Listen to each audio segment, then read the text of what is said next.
മഹേഷ് എന്ന പേരെഴുതിയ ആ മോതിരം കയ്യിൽ നിന്നും ഊരിയെടുക്കുമ്പോൾ നിത്യയ്ക്ക് സങ്കടം തോന്നി. ഏറെ മോഹത്തോടെ അണിഞ്ഞതാണ്.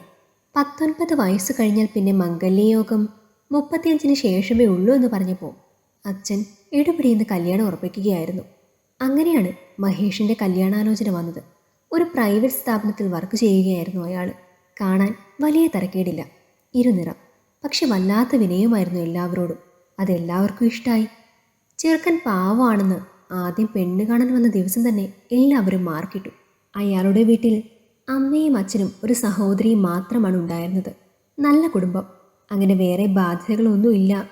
അതുകൊണ്ട് തന്നെ വീട്ടുകാർക്ക് എല്ലാവർക്കും സമ്മതമായിരുന്നു ഈ വിവാഹത്തിന്. അവിടെ അവർ വന്ന് കണ്ടു. പെണ്ണിനെ വീടും സ്ഥലവും എല്ലാം ഇഷ്ടമായി എന്ന് പറഞ്ഞു. ഇനി നിങ്ങൾ ആരൊക്കെയാണ് അങ്ങോട്ട് വരുന്നത് എന്ന് വെച്ചാൽ വരാൻ പറഞ്ഞ് അവർ പോയി.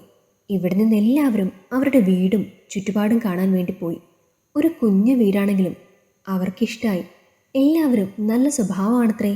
കുറച്ച് സ്ഥലവും അവരുടെ പേരിലുണ്ട്. പിന്നെ ചെക്കന് ഒരു നല്ല കമ്പനിയിലാണ് ജോലി ചെയ്യുന്നത്. അത്യാവശ്യം വരുമാനമുണ്ട്. വേറെ എന്ത് നോക്കാനാണ് എന്നാണ് എല്ലാവരും പറഞ്ഞത്.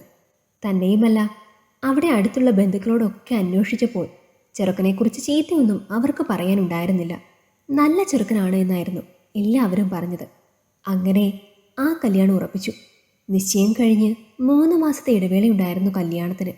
നിശ്ചയം കഴിഞ്ഞ് 3 മാസത്തെ ഇടവേളയില്ലേ, അതുകൊണ്ട് നിശ്ചയത്തിന് മോതിരമാറ്റം നടത്താമെന്ന് തീരുമാനിച്ചു.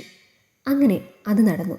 നിശ്ചയത്തിന് നാട്ടുനടപ്പനുസരിച്ച് ഒരു മൊബൈൽ ഫോണും കുറേ മിഠായികളും ചെറുക്കൻ സമ്മാനമായി കൊണ്ടുകൊടുത്തു.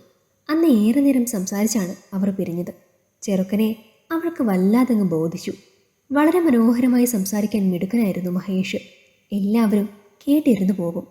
അത്ര നല്ല സംസാരമായിരുന്നു അയാളുടേത്. എൻഗേജ്മെൻറ്റ് കഴിഞ്ഞ മിക്ക ദിവസങ്ങളിലും മഹേഷ് നിത്യയെ വിളിക്കുമായിരുന്നു.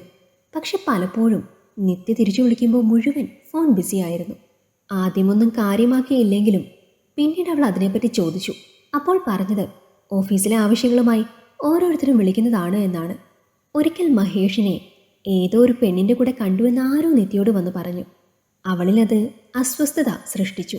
അതാരാണെന്ന് മഹേഷിനെ വിളിച്ച് ചോദിച്ചു നോക്കി. അപ്പോൾ പറഞ്ഞു തൊട്ടപ്പുറത്തെ വീട്ടിലെ ചേച്ചിയാണ് എന്ന്. ചേച്ചിയുടെ ഭർത്താവ് ദുബായിലായതുകൊണ്ട് എന്തെങ്കിലും സഹായത്തിന് മഹേഷോ പെങ്ങളോ ആണ് പോകാറുള്ളത് എന്ന്. അപ്പോൾ അതിൽ ഒരു തെറ്റും നിത്യയ്ക്ക് കാണാനായില്ല. നിശ്ചയം കഴിഞ്ഞ് 2 മാസം പെട്ടെന്ന് കടന്നുപോയി. കല്യാണത്തിന് അധിക നാളുകളില്ലാതായി. അങ്ങനെ ഒരു ദിവസം വൈകുന്നേരം മുതൽ മഹേഷിൻ്റെ ഫോണിലേക്ക് വിളിച്ചിട്ട് കിട്ടുന്നില്ലായിരുന്നു. എപ്പോഴും സ്വിച്ച് ഓഫ്. നിത്യയ്ക്ക് ആകെ ടെൻഷനായി. എന്തെങ്കിലും അപകടം പറ്റിയെന്നായിരുന്നു അവളുടെ ആദ്യം മുഴുവൻ. മഹേഷിൻ്റെ വീട്ടിലേക്ക് വിളിച്ചു നോക്കി. ആരും ഫോൺ എടുക്കുന്നുണ്ടായിരുന്നില്ല.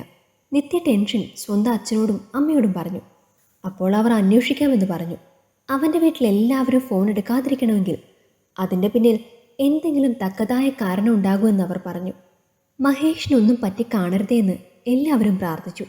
നിത്യയുടെ അച്ഛൻ അപ്പോൾ തന്നെ പുറപ്പെട്ടു എന്താണ് പ്രശ്നമെന്ന് അന്വേഷിക്കാൻ. കുറേ നേരം കഴിഞ്ഞ് അച്ഛനെയും കാണാതായി. അപ്പോഴാണ് നിത്യ അച്ഛൻ്റെ ഫോണിലേക്ക് വിളിച്ചത്. ഞാൻ വരാം, എന്നിട്ട് പറയാം എന്ന് മാത്രമായിരുന്നു മറുപടി. അവൾക്ക് ആകെ ടെൻഷനായി. എന്താണ് സംഭവിച്ചതെന്ന് അറിയാണ്ട് ഒരു സമാധാനവും ഇല്ല എന്നായി. അല്പനേരം കഴിഞ്ഞപ്പോൾ അച്ഛൻ വന്നു. അവളോട് പറഞ്ഞു നമുക്ക് ഈ കല്യാണം വേണ്ട മോളെയെന്ന്.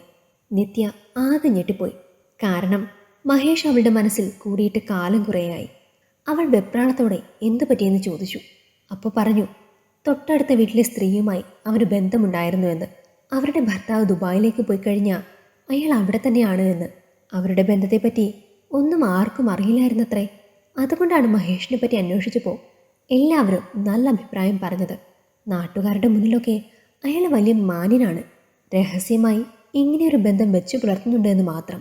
ഇപ്പോൾ ആരോ രാത്രി അയാൾ സ്ഥിരമായി ആ സ്ത്രീയുടെ വീട്ടിൽ നിന്ന് ഇറങ്ങിപ്പോകുന്നത് കണ്ടത്രേ.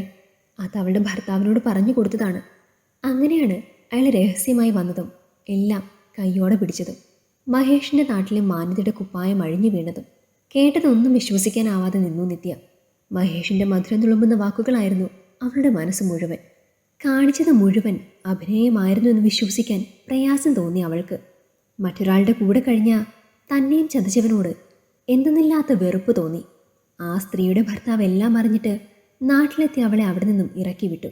അവൾ മഹേഷിൻ്റെ കൂടെ ഇറങ്ങിപ്പോയി. വേറെ വഴിയില്ലാതെ അവളെ കൊണ്ടുപോകേണ്ടി വന്നു മഹേഷിന്. അതാണത്ര ഉണ്ടായത്. അത് കേട്ട് ആദ്യം തന്നെ നിത്യ ചെയ്തത് മഹേഷ് അണിയിച്ച കയ്യിലെ മോതിരമൂരി വലിച്ചെറിയുകയാണ്.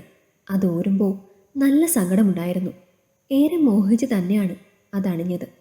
എങ്കിലും ഒരുത്തിയുടെ കൂടെ കഴിഞ്ഞ് അത് മറച്ചു വെച്ച് തന്നെ ചതിക്കാൻ ഒരുമിട്ട് അയാളുടെ കൂടെ കഴിയേണ്ടി വന്നില്ലല്ലോ എന്ന ആശ്വാസവും. ഒരുപക്ഷേ വിവാഹം കഴിഞ്ഞിട്ടാണ് ഇതെല്ലാം സംഭവിക്കുന്നത് എങ്കിൽ ഇതിനേക്കാൾ വലിയ ദുരന്തമായേനെ. ഇപ്പോൾ എൻഗേജ്മെൻറ്റ് കഴിഞ്ഞെന്ന് മാത്രമല്ലേ ഉള്ളൂ. വിരലിലുള്ള മോതിരം വലിച്ചെറിയുന്നതിനോടൊപ്പം മനസ്സിൽ നിന്നുകൂടി ഇറക്കി വിട്ടു മഹേഷിനെ അവൾ. പിന്നീട് അവൾ എല്ലാ ദൈവങ്ങൾക്കും നന്ദി പറയുകയായിരുന്നു. കണ്ണടച്ച് ആത്മാർത്ഥമായി സ്നേഹിച്ച അയാളുടെ തനിനിറം തന്നെ മുന്നിൽ കൊണ്ടുവന്ന് കാണിച്ചു തന്നതിന്, വലിയൊരു ചതിക്കുഴിയിൽ തള്ളിയിടാതെ ഇരുന്നതിന്. ചക്കയാണെങ്കിൽ ചൂഴ്ന്നു നോക്കാൻ പറ്റും, മനുഷ്യ മനസ്സ് എങ്ങനെ നോക്കാനാണ്? ചതിക്കുഴികളിൽ ആരും വീഴാതിരിക്കട്ടെ. ഈ കഥ നിങ്ങൾക്കിഷ്ടമായെങ്കിൽ ലൈക്ക് ചെയ്യൂ. നിങ്ങളുടെ അഭിപ്രായങ്ങൾ കമൻ്റായി രേഖപ്പെടുത്തൂ. കൂടുതൽ കഥകൾ കേൾക്കാൻ ഈ ചാനൽ സബ്സ്ക്രൈബ് ചെയ്യൂ.